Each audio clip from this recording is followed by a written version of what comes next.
दोस्तों, क्या आप ढूंढ रहे हैं YouTube पे एक ऐसा वन शॉट जो ये पूरा chapter the factors of production आपको कम से कम समय में और बहुत आसानी के साथ समझा दे, और उसके साथ साथ आपके कल परसों तरसों या नरसों जब भी एग्जाम है उसमें आपको फुल मार्क्स भी दिला दे। तो आप लोग बिल्कुल सही जगह आ गए हैं, क्योंकि मेरा नाम है Aditya Kaushik and this is the one shot series of class 8 social science. दोस्तों, ये है पार्ट 1 का लास्ट चैप्टर जिसका नाम है द फैक्टर्स ऑफ प्रोडक्शन।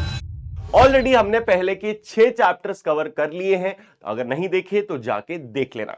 अब शुरू करते हैं the factors of production, one of the easiest chapter in your text book. ये आपका चैप्टर 7 है और ये चैप्टर डील करता है बेसिकली बिजनेसेस के बारे में, कि कोई भी बिजनेस किस तरीके से बनता है, उसके पीछे क्या क्या फैक्टर्स रिक्वायरमेंट होती हैं। इसमें आप एंटरप्रेन्योरशिप के बारे में सीखेंगे, जो आप अगले साल 9th में और डेप्थ में जाके भी सीख रहे होंगे।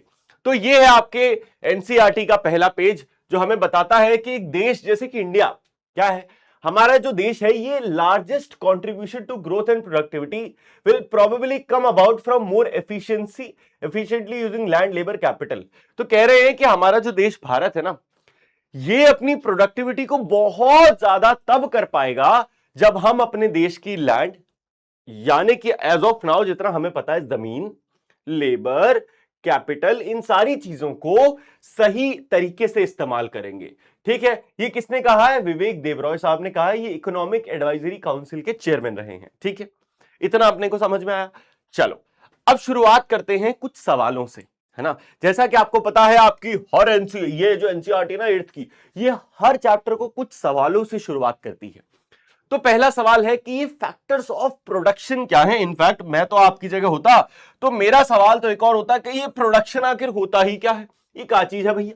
उसके बाद ये आपस में इंटरकनेक्टेड किस तरीके से होते हैं, और उसके बाद ह्यूमन कैपिटल का क्या रोल होता होगा प्रोडक्शन में, और इसके क्या फैसिलिटेटर्स हैं। तो ये 3 सवालों के साथ चैप्टर आपको एक स्टार्ट देता है कि जब आप चैप्टर पढ़ रहे हो तो इन 3 सवालों के आंसर ढूंढने का ट्राई करें। ठीक है, मैं तो कह रहा हूं ये 3 क्या, आपको इस बुक के पीछे जितने सवाल देखने को मिलते हैं ये सारे सवालों के आंसर भी मैं आपको इसी में दूंगा। ऐसे नहीं दूंगा कि देखो क्वेश्चन एंड आंसर, लेकिन एवरी सिंगल क्वेश्चन जो यहां पे लिखा हुआ है इसका आंसर आपको आज इसी वन शॉट की एक्सप्लेनेशन में मिल रहा होगा। क्लियर? चलो तो शुरुआत करते हैं introduction two factors of production. So let's start with the first word. शुरुआत से शुरू करते हैं, एकदम बेसिक से स्टार्ट करते हैं। कौन मुझे बताना चाहेगा कि फैक्टर्स ऑफ प्रोडक्शन तो छोड़ो, प्रोडक्शन आखिर होता ही क्या है। हम कब कहते हैं कि कोई चीज प्रोडक्शन में आ गई? बताओ। गुड आंसर, अच्छा आंसर है। प्रोडक्शन का मतलब होता है कोई चीज बनना। क्या ऐसा कुछ सोच रहे हो तुम लोग? आप सही सोच रहे हो, लेकिन इसको थोड़ा सा आपको कमर्शियलाइज करना पड़ेगा। क्या होता है कमर्शियलाइजेशन? तो प्रोडक्शन का बेसिक मतलब यह होता है टू प्रोड्यूस गुड्स, कोई सामान बनाना या फिर कोई सर्विसेज प्रोवाइड करना, प्रोड्यूस करना सर्विसेज फॉर कमर्शियल पर्पस। अब आप कहोगे आदि भैया ई का चीज हुई गवा है, कमर्शियल पर्पस का मतलब मैं बताता हूं, बस एक सेकंड देना, बहुत आसान है। देख भाई, मान लो तुम्हें स्कूल में एक प्रोजेक्ट दिया गया। प्रोजेक्ट क्या है कि बेटा एक दूरबीन बनाओ। प्रोजेक्ट है तुम्हारा, तुमने बहुत मेहनत करी, तुमने एक प्रोजेक्ट बनाया, 4-5 बच्चों ने मिलकर एक दूरबीन बनाई। टीचर बहुत खुश हो गई, मजा आ गया। ये आपने किसके लिए बनाया? अपने प्रोजेक्ट के लिए प्रोड्यूस करा ये सामान, हाँ कि ना? Very good. अब मान लो बाय चांस क्या हुआ, एक दिन इलॉन मस्क आ गया तुम्हारी क्लास में। मान लो यार, क्या हवा हवाई बातें, इलॉन मस्क ने बोला यार ये दूरबीन तो बहुत क्रेजी है गाइस, मैं चाहता हूं कि मैं ये दूरबीन दुनिया भर में बेचूं। दूरबीन यू नो बायनोकुलर्स, मैं दुनिया भर में बेचूं। तुम एक बात बताओ, इसको अगर मुझे 1 लाख बनाने हो तो उसमें कितना समय लगेगा, है ना? अगर आप लोगों ने उरी करके एक मूवी आई थी, उरी द सर्जिकल स्ट्राइक, वो मूवी देखी है तो उसका एक रेफरेंस देता हूं। उरी मूवी में जब जो अजीत डोभाल बने हैं उसमें, वो जाते हैं एक लैब में, तो वहां पे एक स्टूडेंट होता है और वो एक ड्रोन बनाता है जो कि ईगल जैसा दिखता है ड्रोन, लेकिन वो ड्रोन उसने एक सिंगल बनाया होता है, सिंगल एज अ प्रोजेक्ट, तब हम नहीं कहेंगे कि उसने प्रोडक्शन करा। लेकिन फिर जो अजीत डोभाल बना है वो क्या कहता है कि अगर मुझे इसको मास प्रोड्यूस करना है, ऐसे बहुत सारे बनाने हैं, तो कितना समय लगेगा, उसको कहते हैं प्रोडक्शन। जब भी हम कोई चीज बनाते हैं, कोई प्रोडक्ट बनाते हैं या कोई सर्विस तैयार करते हैं, किसके लिए? कमर्शियल पर्पस, यानी कि बेचने के लिए, या फिर जब हमें बहुत सारे बनाने होते हैं ना, क्या हम खरीदेंगे भाई, दुनिया खरीदेगी, आप बनाओ, है ना। जैसे कि ये पेन किसी ने एक नहीं बनाया होगा, ये फैक्ट्री में हजारों पेन एक साथ बने होंगे, और फिर ये पैकिंग हुई होगी, फिर ये बेचे गए होंगे, मार्केटिंग की गई होगी। तो समझ रहे हो, बेसिकली जब भी किसी चीज को मास लेवल पे बेचना होता है, तब उसे मास लेवल पे प्रोड्यूस किया जाता है। मास मतलब एक बहुत बड़े स्केल पे, एंड तब हम यूज करते हैं the word production. I hope अब आपको क्लियर है। अब सवाल यह था इस चैप्टर का कि फैक्टर्स क्या है प्रोडक्शन के। जैसे कि आपको पता है मैथ्स में हम पढ़ते हैं नंबर्स के फैक्टर्स क्या हैं, मतलब किसको क्या मल्टीप्लाई करें तो क्या आया करेगा, है कि नहीं, यही तो होते हैं फैक्टर्स। सिमिलरली हर बिजनेस के, हर प्रोडक्शन के कुछ फैक्टर्स होते हैं जिनसे वो बिजनेस बनता है, खड़ा होता है वो बिजनेस। तो कभी आपने सोचा है कि आपके कपड़े, आपके शूज, आपके स्कूल बैग, आपका फर्नीचर, आपका फोन, आपका कंप्यूटर, ये सब कुछ आखिर कैसे बना? सोचा है? नहीं सोचा होगा। लेकिन अब समझो, एवरी प्रोडक्ट, हर प्रोडक्ट जो आपके आसपास है, वो एक प्रोडक्शन प्रोसेस से होके गुजरता है। कैसे होता है प्रोडक्शन? जो मैंने आपको बताया, देखो ये टी शर्ट एक नहीं बनी होगी, हजारों बनी होंगी, है ना। पीडब्ल्यू में हजारों एम्प्लॉइज हैं, उनके लिए बनी होगी। तो ये टी शर्ट क्या है? प्रोडक्शन प्रोसेस से गुजरी है। ये पेन प्रोडक्शन प्रोसेस से, ये घड़ी प्रोडक्शन प्रोसेस से, ये बोर्ड प्रोडक्शन प्रोसेस से। तो एवरीथिंग जो कि यूनिक नहीं है हमारे आसपास ना, कोई ऐसी चीज हो कि हाँ भैया ये तो दुनिया में सिर्फ मेरे ही पास है और किसी के पास नहीं है, एंटीक, तो अलग बात है। लेकिन अगर कोई चीज मास प्रोड्यूस हुई है, फैक्ट्री में बनी है, देन वो प्रोडक्शन प्रोसेस के थ्रू ही गुजरी है। सो जो रिसोर्सेज या फिर जो इनपुट्स हमें चाहिए होते हैं किसी भी चीज को प्रोड्यूस करने के लिए या फिर सर्विस देने के लिए, इन्हीं को कहा जाता है द फैक्टर्स ऑफ प्रोडक्शन। तो अब आप छाती चौड़ी करके कह सकते हैं that now you know the definition at least of factors of production, right. This is the basic definition जो आप सोच सकते हो। यहां से भी शुरू कर सकते हो अगर आपकी लॉन्ग डेफिनेशन आएगी। Clear? Moving forward, very easy, बहुत इजी चैप्टर है। अब मेन मुद्दे पे आते हैं कि फैक्टर्स हैं क्या क्या। ये तो समझ लिया कि कॉन्टेक्स्ट क्या है, प्रोडक्शन क्या है, फैक्टर्स क्या है। अब ये समझते हैं कि फैक्टर्स हैं कौन कौन से।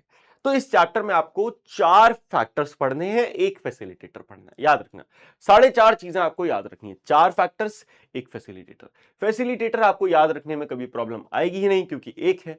सवाल आता है क्या फैक्टर्स याद रख पाएंगे? जब तक आदि भैया आपके सामने खड़े हैं तब तक आपको एसएसटी में कुछ भी याद रखने की टेंशन कभी नहीं होगी। ध्यान से ये देखो क्या है। अरे ये तो अपना ड्यूरासेल है ना। ड्यूरासेल का एड सबने देखा है, सबको पता है ड्यूरासेल क्या है। तो अगर आप लोग अपने दिमाग में फैक्टर्स ऑफ प्रोडक्शन की जगह ड्यूरासेल डाल दो, या फिर ड्यूरा छोड़ो सिर्फ सेल डाल दो, तो मजा आ जाए। अच्छा कैसे मजा आ जाए? अच्छा, सेल की फुल फॉर्म क्या होती है? सी ई एल एल। क्या होती है? फिर से बोलो, सी ई एल एल। यही होती है डेफिनेशन, यही होती है स्पेलिंग। तो अगर ये स्पेलिंग आपको याद रह गई तो समझ लो आपका काम हो गया। अब कैसे हो गया अभी समझाता हूं। देखो, तो 4 फैक्टर्स ऑफ प्रोडक्शन एग्जिस्ट करते हैं। पहले का नाम है कैपिटल, दूसरे का नाम है एंटरप्रेन्योरशिप, तीसरे का नाम है लैंड, और चौथे का नाम है लेबर। तो अगर मैं इनको चारों को ठीक से अरेंज कर दूं तो क्या मैं कुछ इस तरीके से लिख सकता हूं कि सी से कैपिटल, ई से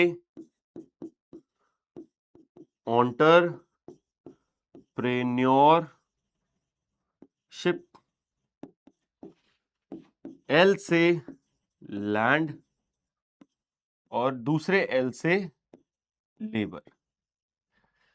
हो गया ना याद? कितना सिंपल है। तो अब आपको फैक्टर्स ऑफ प्रोडक्शन याद रखने के लिए चारों नामों को याद रखने की नीड कभी नहीं पड़ेगी। क्या याद रखना है? इतने सिंपल सी बात याद रखनी है कि फैक्टर्स ऑफ प्रोडक्शन 4 हैं जिसको हम याद रखेंगे सेल बोल के।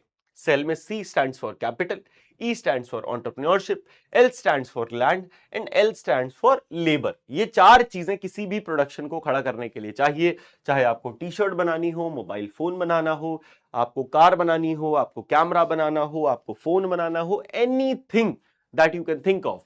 अगर आपको उसे एक फैक्ट्री में एक अच्छे स्केल पे प्रोड्यूस करना है, then you need all these 4 things. इनमें से कोई एक भी अगर मिसिंग हुई तो आपका काम गड़बड़ हो जाएगा। क्लियर? अब आइए एक एक करके इनको थोड़ा समझते हैं। पहले इनको थोड़ा हल्का फुल्का समझेंगे, फिर एक एक को डीप में जाके समझेंगे। सबसे पहले बहुत बेसिक तरीके से याद रखना, अंग्रेजी और इकोनॉमिक्स अलग होते हैं, है ना? याद रखना। कई बार आपको इंग्लिश के कुछ वर्ड्स मिलेंगे, अब आप बड़ी क्लासेस में जा रहे हो, अभी आपने इकोनॉमिक्स के साथ, ये आपका पहला वास्ता है, पहला इंट्रोडक्शन है ये चैप्टर, जो कि डायरेक्टली नहीं बोलता कि मैं इकोनॉमिक्स हूं। अगले साल आपका 9th क्लास में एक चैप्टर आएगा, the building blocks in economics, तो वहां से आपकी प्रॉपर इकोनॉमिक्स स्टार्ट हो जाएगी। बहुत बच्चे साइंस लेंगे, वो छोड़ देंगे आगे जाके, एंड बहुत बच्चे कॉमर्स लेंगे, उनके लिए बहुत ही इंपॉर्टेंट हो जाता है ना। जो साइंस लेंगे हो सकता है उनमें से भी कुछ आगे जाके गवर्नमेंट जॉब की तैयारी कर रहे होंगे, यूपीएससी की तैयारी कर रहे होंगे, तो आई वुड रेकमेंड कि अभी से ध्यान दे दो। अब कह समझना, इकोनॉमिक्स और अंग्रेजी अलग अलग है। अंग्रेजी का एक वर्ड इकोनॉमिक्स के एक वर्ड से मत जोड़ना, है ना। फॉर एग्जाम्पल, एक एग्जाम्पल देता हूं, लैंड। अंग्रेजी में, इंग्लिश में लैंड का मतलब क्या होता है? आपको बादी भी है, बहुत घटिया सवाल था। जमीन, जायदाद, नहीं जायदाद नहीं, जमीन, करेक्ट। लेकिन इकोनॉमिक्स कहती है ना, हम नहीं कहेंगे। इकोनॉमिक्स में लैंड का मतलब सारे नेचुरल रिसोर्सेज आते हैं, जिसमें आपका लैंड तो आया ही आया, लेकिन मिट्टी, जंगल, पानी, मिनरल्स, ऑयल, नेचुरल गैस, ये जितने भी टाइप के नेचुरल रिसोर्सेज हैं जो हमें नेचर ने दिए हैं और हम इस्तेमाल करते हैं, इन सम वे और दी अदर, उन सब को हम इस कैटेगरी में रखते हैं। तो लैंड इज नॉट बेसिकली जमीन। यहां पे लैंड एक फैक्टर है जो कि क्या कहता है कि इसके अंदर सारे नेचुरल रिसोर्सेज आ जाते हैं। समझ में आया? अब शुरू से शुरू करते हैं। कैपिटल, कैपिटल का इंग्लिश में क्या मतलब होता है? आप कहोगे बहुत आसान है ये तो। एक तो अंग्रेजी मुझे बड़ी यार कंफ्यूजिंग लैंग्वेज लगती है। कैपिटल का मतलब पैसा भी होता है, कैपिटल का मतलब किसी कोई शहर भी होता है ना, जैसे इंडिया का कैपिटल क्या है? न्यू दिल्ली, दिल्ली कैपिटल है। तो ऑलरेडी इंग्लिश फनी लैंग्वेज है, ऊपर से अब इकोनॉमिक्स आ गई। इकोनॉमिक्स कह रही है ना भैया, कैपिटल मतलब ना पैसा होता है ना शहर होता है, कैपिटल इससे भी ज्यादा है। कैपिटल एक कैटेगरी है जिसमें काफी चीजें आती हैं, जैसे कि इसके अंदर मॉनेटरी रिसोर्सेज, यानी कि आपका पैसा आ गया, है ना, लेकिन पैसा, स्टॉक्स, जितनी चीजें, जितनी आपकी नेटवर्थ, सब कुछ आ गया। एंड उसके साथ साथ इसके पास ड्यूरेबल एसेट्स भी आते हैं कैपिटल में। समझना, ड्यूरेबल एसेट। फॉर एग्जाम्पल, अगर हम फिजिक्स वाला कंपनी की बात करें, तो कंपनी की के पास एक अपना प्रॉफिट एंड लॉस, अपना पैसा वैसा होगा कि नहीं होगा। लेकिन इसके साथ साथ अगर आपको कंपनी का कैपिटल जानना है, तो कंपनी के जो एसेट्स हैं, यानी कि कितने स्मार्ट बोर्ड्स हैं, कितनी टीवी है, कितनी लाइट्स हैं, कितने माइक हैं, कितनी मशीनें, कंप्यूटर्स हैं, ये सब भी कैपिटल के अंदर काउंट हो रहा होगा। यानी कि जितनी भी मशीनरी, यानी कि जितनी भी चीजें हम पैसों से खरीदते हैं अपने बिजनेस को बनाने के लिए, वो सब भी कैपिटल में आते हैं। पैसा तो आ रहा है, पैसे से जो जो चीजें खरीदी गई हैं अपने बिजनेस को बढ़ाने के लिए, वो भी कैपिटल में आता है। आगे और डिटेल में समझेंगे, अभी आप शायद थोड़ा कम समझ पाओ, ठीक है। नेक्स्ट है एंटरप्रेन्योरशिप। एंटरप्रेन्योरशिप कोई एक ऐसी चीज नहीं है जो आपको दिख जाए, है ना। एंटरप्रेन्योरशिप एक स्किल है जो इंसान के अंदर होती है। क्या है ये? क्या है मतलब? एक इंसान के अंदर की एबिलिटी है। क्या है? वर्ड याद रखना, इट्स एन एबिलिटी। एबिलिटी किस चीज की? सबसे बड़ी बात, पहले एक आइडिया की, कि आपने एक प्रॉब्लम को ढूंढा, उसका एक सॉल्यूशन ढूंढा, और फिर उस सॉल्यूशन को लेके एक विजन बनाया कि यार मान लो कि एक सॉल्यूशन में एक प्रॉब्लम, लेट्स से एक प्रॉब्लम है कि इंडिया में ना यार बहुत ज्यादा ट्रैफिक होता है रोड पे, ये मेरे को प्रॉब्लम है। नाउ मैंने सॉल्यूशन क्या ढूंढा? I want to make flying cars, मुझे फ्लाइंग कार्स बनानी है। अब फ्लाइंग कार्स बनाने के लिए मेरे को कितना बड़ा विजन देखना पड़ेगा, समझ रहे हो? इट्स लाइक कि 99% लोग कहेंगे अबे तू पागल है क्या, कि चल चल चल चुपचाप अपनी पढ़ाई लिखाई करा, एसएसटी पढ़ा। लेकिन ना, मेरे दिमाग में एक फीलिंग है, नहीं मैं बनाऊंगा यार, मैं बनाऊंगा, मेरे को फ्लाइंग कार्स बनानी है, उसके लिए मैं दिन रात एक कर दूंगा, उसके लिए मैं पढ़ूंगा, उसके लिए मैं पैसा कहीं से भी लाऊंगा, मैं कुछ भी करूंगा, मैं बनाऊंगा। ये जो पागलपन है, जो सनक है, ये जो एबिलिटी है, इसको कहते हैं एंटरप्रेन्योरशिप। ये याद रखना, ये देखने को नहीं मिलती, ये इंसान के अंदर होती है। It's intangible, you can not see it, you can not touch it, it just क्या आप होते हुए देख सकते हो। किसी इंसान के अंदर वो है तो है, नहीं है तो नहीं, है ना। हाँ, ऑफ कोर्स डेवलप कर सकते हैं हम। तो एक विजन, एक रिस्क टेकिंग एबिलिटी। अब भाई देखो, मैं हूं, मान लो मेरे को अब फ्लाइंग कार्स बनानी है, तो मेरी अच्छी खासी पीडब्ल्यू की पढ़ाने लिखाने की जॉब है, उसको छोड़ दूं और फिर ये काम करूं, ऑलरेडी इसमें एक रिस्क आ गया, राइट। और मान लो मैं नहीं भी छोड़ता हूं, लेकिन मैं अपना बहुत सारा सेविंग्स, अपने पापा की सेविंग्स, बैंक से लोन ले लूंगा, फंड्स उठा लूंगा, फ्लाइंग कार्स में लगा दिया, रिसर्च एंड डेवलपमेंट करी, 2 मॉडल बनाए, फ्लॉप, पैसा सारा डूब गया। तो ये भी क्या है, रिस्क है, राइट। इसके साथ साथ बाकी के सारे फैक्टर्स, जिसमें आपका कैपिटल आ गया, लेबर आ गया, लैंड आ गया, इन सबको भी तो जोड़ना पड़ेगा, ये भी मेरा ही काम है। तो लैंड अपन ने समझ लिया, लेबर की बात करते हैं। अब लेबर भी यहां पे इकोनॉमिक्स में नॉर्मल नहीं। नॉर्मल अपन लेबर क्या होता है, कोई इंसान जब मेहनत करता है हम कहते हैं लेबर कर रहा है। यूजुअली हम भारत में तो स्पेसिफिकली लेबर को कंसिडर करते हैं एज जो कंस्ट्रक्शन वर्कर होता है। हम क्या कहते हैं कि अगर कोई इंसान कंस्ट्रक्शन में काम कर रहा है तो वो लेबर है। बिल्कुल गलत वर्ड है। लेबर कोई होता नहीं है, लेबर कोई करता है। ये तो मैं बोल रहा हूं, हमारे देश में इंग्लिश का बहुत ही एकदम मजाक बना हुआ है। हम लोग किसी इंसान को ही लेबर कह देते हैं, भाई ये तो लेबर है। अबे लेबर तो वर्ड ही नहीं है जो आप किसी के लिए यूज कर सकते हो। Labour is a thing. Labour तो मतलब होता है मेहनत। लेबर का मतलब होता है मेहनत करना, कि मैं अगर ज्यादा काम कर रहा हूं, मैं मेहनत कर रहा हूं, लेबर कर रहा हूं। इसीलिए कोई बहुत मेहनती होता है तो उसको कहते हैं वेरी लेबोरियस। क्या लेबोरियस मतलब इसके अंदर लेबर करने की बहुत क्षमता है, ठीक है। तो लेबर वर्ड का मतलब है मेहनत अंग्रेजी में, याद रखना। लेकिन economics is different. Economics labour को थोड़ा और कैटेगरी बना एक कैटेगरी बना देता है। इकोनॉमिक्स कहता है कि लेबर का मतलब मेहनत तो है ही, लेकिन इसमें भी थोड़े टाइप्स हैं। जैसे कि एक होगा फिजिकल लेबर, आपका फिजिकल मेहनत, एक होगा मेंटल मेहनत, है ना, जिसको हम ह्यूमन लेबर कहेंगे, ह्यूमन कैपिटल कहेंगे। इनफैक्ट एक नया वर्ड आएगा, लेबर के अंदर आएगा ह्यूमन कैपिटल। यानी कि मेहनत तो है दिमाग की, मेहनत तो है इंसान की, लेकिन वो कितना ज्यादा दिमाग लगा रहा है, कितनी स्किल्स लगा रहा है, वो सब कुछ अभी डीप में समझ रहे होंगे। सो बेसिकली अब आपको लेबर का हल्का फुल्का मतलब समझ में आया हो। और मैंने बोला था एक फैसिलिटेटर भी है, तो वो टेक्नोलॉजिया है। क्या है, टेक्नोलॉजिया, ऐसे बोलो याद रहेगा। शुरुआत करते हैं लैंड के साथ। तो दोस्तों ये जो शब्द है ना लैंड, इकोनॉमिक्स में इसकी कैटेगरी के अंदर सिर्फ ज्योग्राफिकल लैंड नहीं आता, बल्कि सारे नेचुरल रिसोर्स आते हैं, जैसे कि सॉइल और फॉरेस्ट, जैसे कि वाटर और एयर, जैसे कि सनलाइट, जैसे कि मिनरल्स और मेटल्स, जैसे कि ऑयल्स एंड नेचुरल गैस। ये ज्यादातर ऐसे हैं, इनके बिना शायद ही कोई बिजनेस है जो चल पाएगा, है ना, शायद ही। ये सब कुछ बहुत रिक्वायर्ड चीजें भाई। आगे बढ़ें तो बिजनेसेस को या तो ये सारी चीजें खरीदनी पड़ती हैं खुद से, या फिर कई बार रेंट पे भी ले सकते हैं, है ना। कई बार हम लोग जमीन भी रेंट पे, लीज पे लेते हैं। जैसे मेरे नाना जी का एक छोटा सा स्कूल है। तो वो जो स्कूल है ना, वो स्कूल क्या है, वो अपनी जमीन नहीं है। उन्होंने जमीन वो खरीदी नहीं है, उन्होंने जमीन को 100 ईयर्स के लिए लीज पे लिया है। ऐसा भी एक सिस्टम होता है ना, जहां जमीन परमानेंटली नहीं होती है किसी की, आपको 100 साल के लिए लीज पे दे दी जाती है। समझ में आया। तो या तो वो परचेज करेंगे, या फिर रेंट देके, किराया देके उसको एक सर्टेन पीरियड के लिए यूज कर रहे होंगे। क्लियर। तो ये हो गया आपका लैंड। अब बात करते हैं लेबर की, जहां पे हम थोड़ा चर्चा गंभीर करेंगे, क्योंकि थोड़ा इंपॉर्टेंट है। यहां से आपको मैक्सिमम क्वेश्चंस देखने को मिलेंगे इस चैप्टर से। इनफैक्ट 1 या 2 क्वेश्चन आएंगे, यहीं से आएगा पक्का।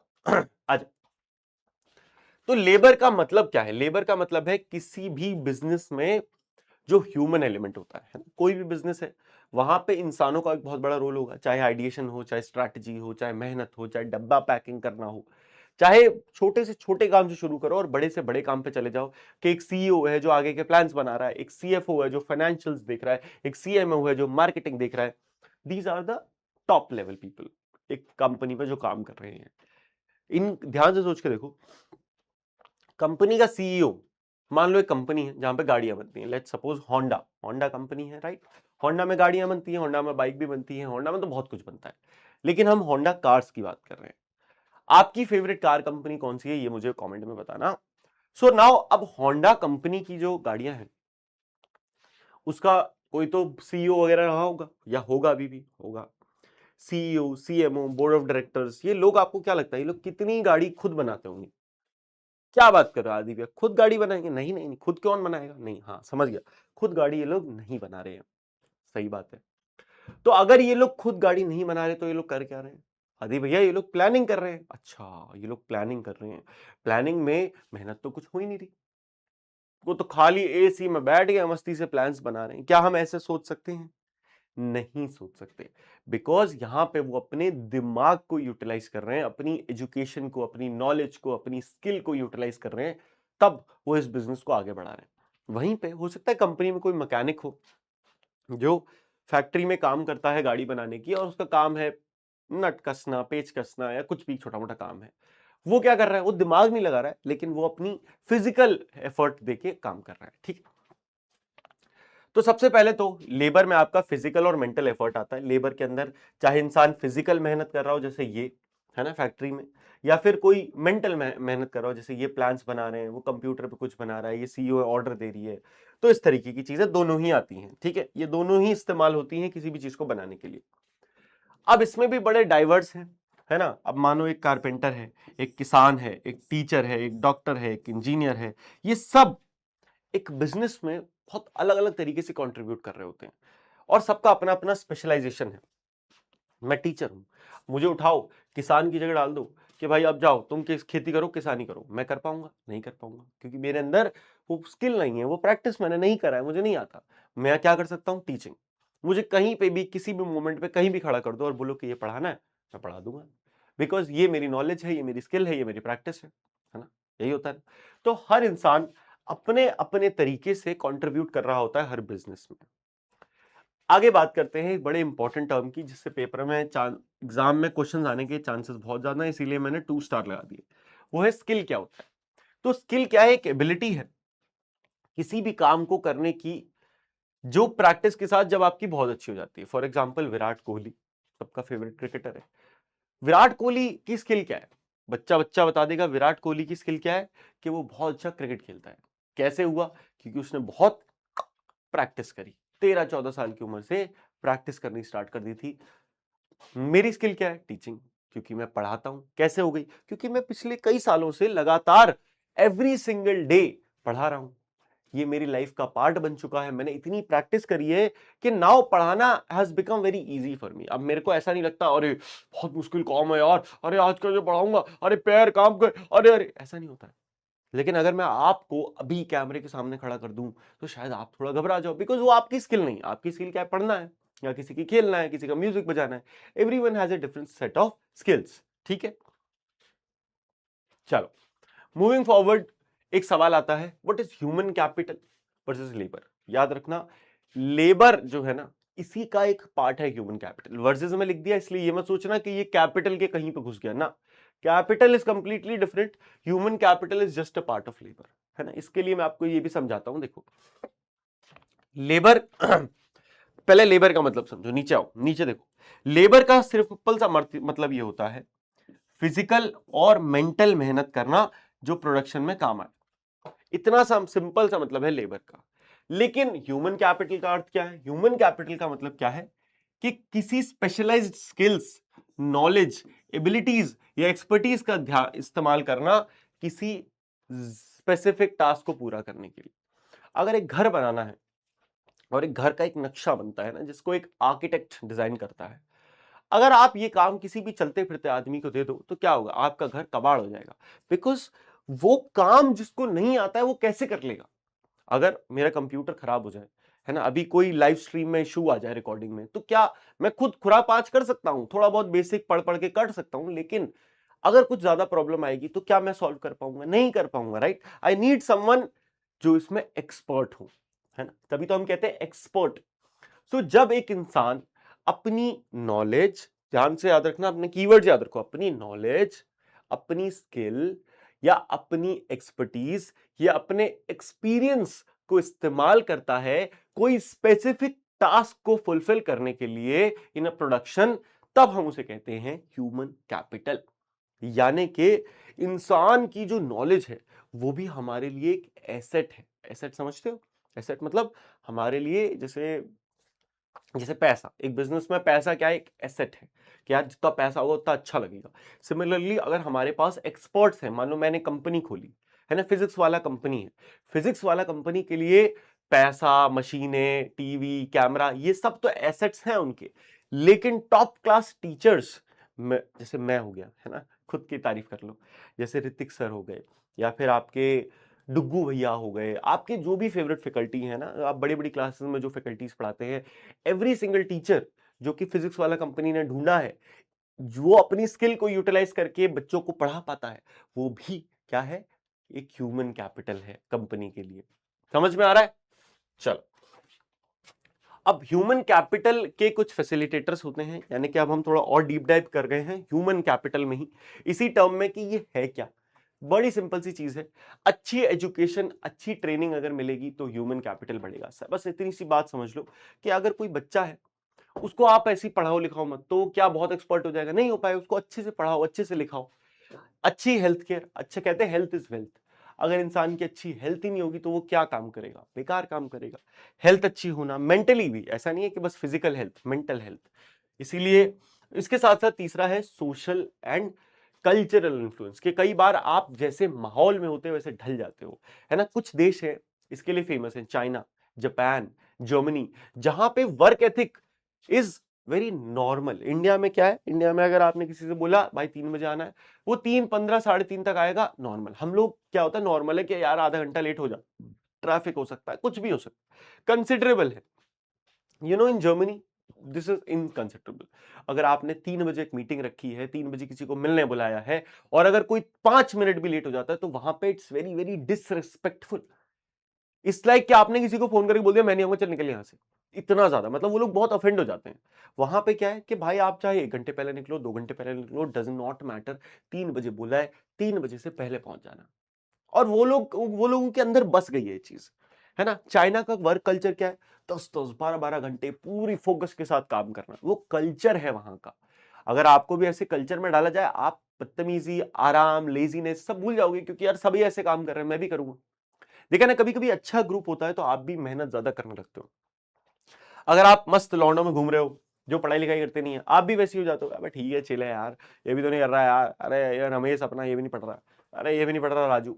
लेकिन अगर आप अच्छे लोगों में, रोहित, अरे रोहित के तो इतने 98 नंबर है, अरे रोहन के तो 95 नंबर है, अरे यार मेरे तो बहुत कम है, मुझे पढ़ना पड़ेगा। This is the difference of culture, ठीक है। चलो, ह्यूमन कैपिटल के कुछ चैलेंजेस भी हैं, जैसे कि इंडिया में बात करें तो एडल्ट लिटरेसी रेट 85% रहा मर्दों के लिए, मेल्स के लिए, 70% फीमेल के लिए। यानी कि इतने ही परसेंट एडल्ट पढ़े हुए, 18 साल से ऊपर के जो लोग हैं, वो इतने परसेंट केवल पढ़े हुए हैं। मतलब 15% लोग आज भी हमारे देश में, जिनको पढ़ना, लिटरेसी यानी कि पढ़ना लिखना, ये नहीं कह रहे नॉलेज, पढ़ना, नाम भी नहीं पढ़ पाएंगे वो, और लिख भी नहीं पाएंगे कुछ, इतनी नॉलेज नहीं है। बच्चे स्कूल को छोड़ देते हैं क्योंकि गरीबी, बहुत सारी प्रॉब्लम्स के चलते। स्किल है, कई बार पढ़ाई हो गई लेकिन स्किल ही नहीं है, इंजीनियरिंग कर ली लेकिन आता कुछ है ही नहीं। एक्स क्वालिटी एजुकेशन नहीं है, हेल्थ केयर अच्छी नहीं है, ठीक है। प्रोडक्टिविटी की डेफिनेशन देख लो। इकोनॉमिक सर्वे ऑफ इंडिया 2024 के हिसाब से 65% पीपल हमारे देश में जो 35 साल से कम है, यानी कि भारत की टोटल पॉपुलेशन में से 65% लोग 35 साल से कम है। ये यंग ऑडियंस है, ये प्रोडक्टिव पॉपुलेशन है। और इसी प्रोडक्टिव पॉपुलेशन को कहते हैं डेमोग्राफिक डिविडेंड। कब कहते हैं ये? एक देश में 35 साल से कम जितने लोग हैं, उनका परसेंटेज निकालो। हमारे भारत का 65 है, किसी देश का 55 है, किसी देश का 80 है। और ये जो जितना ज्यादा होगा, उतना ही डेमोग्राफिक डिविडेंड ज्यादा होगा। डिविडेंड मतलब होता है कि फायदा मिलना। तो फायदा क्या है भाई? यंग लोग जितने होंगे, उतने ज्यादा लोग हमारे देश में काम करने वाले, पैसा कमाने वाले होंगे, डिपेंडेंट नहीं होंगे ये लोग। 35 साल से कम आदमी क्या डिपेंडेंट होगा? नहीं ना, वो क्या होगा? जॉब कर रहा होगा, पैसा कमा रहा होगा, देश की इकोनॉमी में कंट्रीब्यूट कर रहा होगा। हमारे भारत में अगर आप देखें तो वर्क जो है ना, काम, उसको एक पूजा आराधना की तरह माना जाता था, ना कि आज की तरह कि बस काम करने ऑफिस जा रहे हैं। पहले लोग ना एक मेडिटेटिव तरीके से काम करते थे। एक टूल में एक मूर्ति बनाने वाला ना, एक पैशन के साथ मूर्तियां बनाता था कि उसको मतलब वो घंटों मूर्तियां बना रहा है, उसको ध्यान ही नहीं है कि क्या समय हो रहा है, क्या कितने दिन हो गए बनाते हुए, है ना। कई बार हमारे देश में मतलब आपको पता होगा विश्वकर्मा पूजा होती है, आयुध पूजा होती है, जहां पे मशीनों की पूजा की जाती है। तो चीजों को बनाना एक ट्रेंड, एक यूनिक ब्लेंड था कला और विद्या का, है ना। शिल्प शास्त्र है हमारे भारत में, शिल्प शास्त्र, जो कि ये बताते हैं कि कैसे आपको अच्छे अच्छे स्कल्पचर्स बनाने हैं, पेंटिंग्स बनानी है, बिल्डिंग्स बनानी है, वुडन आइटम्स बनाने हैं, ज्वेलरी बनाने हैं, है ना। एक एग्जाम्पल भी है, हमारे देश में पहले लोग ना ऐसे फट्टे होते थे प्लैंक्स, इनको बिना कील के, कीलों के बिना रस्सियों से बांध बांध के इसकी एक बड़ी सी नाव बना देते थे, जो बड़ी फ्लेक्सिबल होती थी और ट्रेड शिप सामान ले जाने और लाने में बहुत हेल्प करती थी, ठीक है। अब कैपिटल की बात करें तो कैपिटल क्या मतलब, मैंने बताया था आपको, पैसा और साथ में ड्यूरेबल एसेट्स, याद रखना। फिजिकल कैपिटल में क्या आता है, ड्यूरेबल एसेट, सबसे बड़ी बात, जैसे कि machine, tools, equipment, vehicle, vending card, computer, shop, factory, office, building, everything, every human made resource इसके अंडर में आता है, जो आपने खरीदा है, पैसा लगाया, फ्री में नहीं मिला है आपको, है ना। अब सनलाइट आ रही है, फ्री आ रही है, कोई आपको पैसा नहीं देना पड़ रहा, पानी आ रहा है, बहुत कम पैसा देना पड़ता है, वरना पानी आ जाता है, राइट। यहां पे क्या है, ये आपको खरीदना पड़ रहा है सामान सारा। उसके बाद फाइनेंशियल कैपिटल, पैसा, स्टॉक्स, ये सारी चीजें तो चाहिए ही, है ना। लोगों को सैलरी देनी है, फिजिकल कैपिटल खरीदना है, अगले महीने की चीजें खरीदनी है, बिजनेस में इन्वेस्ट करना है, मार्केटिंग करनी है, बहुत चीजें। तीसरा, अब ये पैसा आएगा कहां से, क्या ऑप्शन है, पर्सनल सेविंग कर लो, अपने पास पैसा बचाओ कई सालों और फिर बिजनेस डाल दो। दूसरा, फ्रेंड्स एंड फैमिली से ले लो। तीसरा, बैंक से लोन ले लो। चौथा, अगर आपकी कंपनी बहुत बड़ी हो गई तो आप स्टॉक मार्केट में कंपनी ले जाओ, एंड फिर everyone in the country can invest in your business, थोड़ा थोड़ा थोड़ा थोड़ा करके इन्वेस्ट कर सकते हैं। हर एक थोड़ा सा शेयर जो पार्ट है आपकी कंपनी का, जो लोग खरीदते हैं स्टॉक मार्केट में, उसको एक शेयर कहा जाता है, राइट। देखो, अब इसमें दो चीजें और पढ़नी होती है। इंटरेस्ट, जब भी आप बैंक से या किसी से भी कोई लोन लेते हो तो वो आपसे एक इंटरेस्ट चार्ज कर रहा होता है ना। आपने पढ़ा होगा सिंपल इंटरेस्ट, कंपाउंड इंटरेस्ट। 100 रुपए किसी से मैंने लिए 5% के इंटरेस्ट पे 1 साल के, तो 1 साल बाद उसको मुझे 100 रुपए का 5% यानी कि 5 रुपए प्लस वापस करने पड़ेंगे। 100 + 5 = 105 वापस करने पड़ेंगे, दैट इज इंटरेस्ट।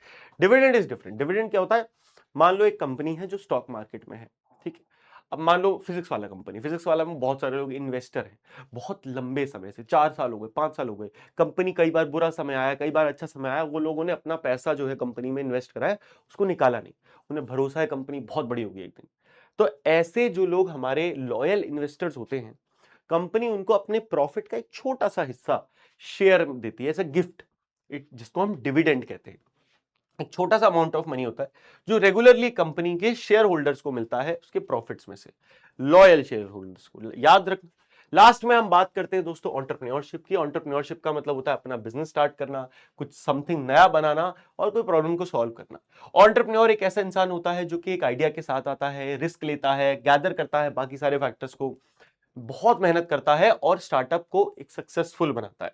और स्टार्टअप क्या है, एक एंटरप्रेन्योरियल वेंचर है जहां पे आप लिमिटेड रिसोर्स का इस्तेमाल करके एम करते हो बहुत रैपिड ग्रोथ। स्टार्टअप एक नया वर्ड है, पहले बिजनेस था। बिजनेस जब लोग करते थे तो वो एक लॉन्ग टर्म विजन के साथ करते थे, आराम से बनाएंगे, पीढ़ी दर पीढ़ी बनाएंगे। अब क्या स्टार्टअप्स आ रहे हैं, अब लोगों को 5 साल, 6 साल, 7 साल के अंदर अंदर यूनिकॉर्न बनना है, बिलियनर कंपनी बनानी है, पैसा उठाना है, to make it global.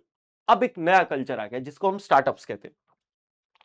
Next है हमारा एक व्यक्ति, जेआरडी टाटा। इनके बारे में क्वेश्चंस तो नहीं आएंगे लेकिन मैंने सोचा बता दूं, एनसीईआरटी में है तो जेआरडी टाटा वही विजनरी इंसान है जिनके बारे में हम सबको पता होना चाहिए। ये इंडिया के ग्रेटेस्ट एंटरप्रेन्योर में से एक है और इन्होंने मॉडर्न भारत को बनाने में बहुत बड़ा रोल प्ले करा। जहांगीर रतनजी दादाभाई टाटा, है ना। टाटा के इन 1904 ये हेड बने गए थे टाटा ग्रुप के, one of the largest business group in the country. Tata एक विजनरी आदमी थे, बहुत मेहनत करते थे, ऑनेस्टी के साथ चलते थे और मानते थे बिजनेस सिर्फ वो नहीं होते जो पैसा कमाने के लिए, बिजनेस वो होते हैं जो समाज में कुछ अच्छा लाने के लिए। इनके बारे में याद रखना, इन्होंने भारत की पहली एयरलाइन स्टार्ट करी, टाटा एयरलाइन, जो कि बाद में सरकार ने खरीद लिया, उसको एयर इंडिया बना दिया। इसके बाद इन्होंने टाटा ग्रुप को स्टील में, कार्स में, पावर में, केमिकल में एक्सपैंड करा। ये जाने जाते हैं कि अपनी जो लोग हैं उनको बहुत केयर करते थे उनकी, और इनको भारत रत्न अवार्ड भी मिला 1992 में, ठीक है, जो इंडिया का हाईएस्ट अवार्ड है जो किसी को भी मिल सकता है। Last, let's talk about, last आ गया टेक्नोलॉजी। क्या है, एक एनेबलर है, एक फैसिलिटेटर है। प्रोडक्शन का। जितनी टेक्नोलॉजी होगी उतना ज्यादा बेहतर तरीके से एफिशिएंसी के साथ काम होगा। इसका आप देख सकते हो आजकल क्या एग्रीकल्चरल टेक्नोलॉजी आ गई है ना। टेक्नोलॉजी का मतलब है application of scientific knowledge to practical purpose. Practical purposes को सॉल्व करने के लिए आप साइंटिफिक चीजों का इस्तेमाल करने लगो। अब यहाँ पे लोगों देखो मेरे को क्या है, खाद छिड़कनी, खाद होती है ना, फर्टिलाइजर्स, उसके लिए क्या है, मैं इंसान मेहनत करूँ पूरे दिन, या मैंने क्या ड्रोन बनाया, ड्रोन जाएगा 10 मिनट में खाद छिड़क के आ गया, समय बच रहा है, एफिशिएंसी बढ़ रही है। मेडिकल ट्रीटमेंट, आजकल रोबोट्स असिस्ट कर रहे हैं सर्जिकल प्रोसेस, क्योंकि इंसान क्या है, उसका हाथ कांप गया, एक रोबोट नहीं कांपेगा। एक रोबोट आपके इंस्ट्रक्शंस पे काम करेगा, आपने इतने कोऑर्डिनेट्स दिए, वो इतना आगे बढ़ेगा, इससे ज्यादा नहीं बढ़ेगा, ठीक है। लेकिन सिंपल टेक्नोलॉजी, देखो याद रखना, टेक्नोलॉजी का मतलब हमेशा ये नहीं होता कि नई आएगी तो पुरानी घटिया। कुछ सिंपल टेक्नोलॉजी, जैसे ये क्या, सोच के देखो, क्या किसी ने सोचा होगा कि यार बहुत मिट्टी एक साथ उठानी पड़ती है, सिर्फ एक टायर लिया, आगे लगा दिया, पीछे से एक इंसान ने पकड़ा, अब कितना आसान हो गया इसको ले जाना। ये होती है सिंपल टेक्नोलॉजी, जिसको एक व्हील बैरो कहा जाता है, कंस्ट्रक्शन साइट में व्हील बैरो, इस पर सामान ले जाते हैं, है ना। तो all this comes under technology. अब टेक्नोलॉजी आपको लास्ट में गवर्नमेंट ने बताया है कि आप कैसे बेहतर कर सकते हो अपनी टेक्नोलॉजी की नॉलेज। कुछ पोर्टल्स हैं, जैसे कि स्वयं सरकारी पोर्टल है, गवर्नमेंट है, यहाँ पे free of cost courses provide किए जाते हैं। आप जाइए, 9th क्लास से जब आप ऊपर निकल जाएंगे तब के लिए है। यहाँ पे जाके आप एआई में, मशीन लर्निंग में, टेक्नोलॉजी में, जिसमें कोर्स जो चाहे वो कोर्स कर सकते हैं। सिमिलरली मूक कोर्सेज कहते हैं जिन्हें, मैसिव ओपन ऑनलाइन कोर्सेज, ये भी free of cost, robotics, aquaculture, textile, इन सारी चीजों में। इसके साथ साथ नेशनल करियर सर्विस की एक वेबसाइट है जो कि यंग स्टूडेंट्स के लिए बनाई गई है, उन्हें करियर गाइडेंस देने के लिए, तो ये भी आप चेकआउट कर सकते हैं, ठीक है।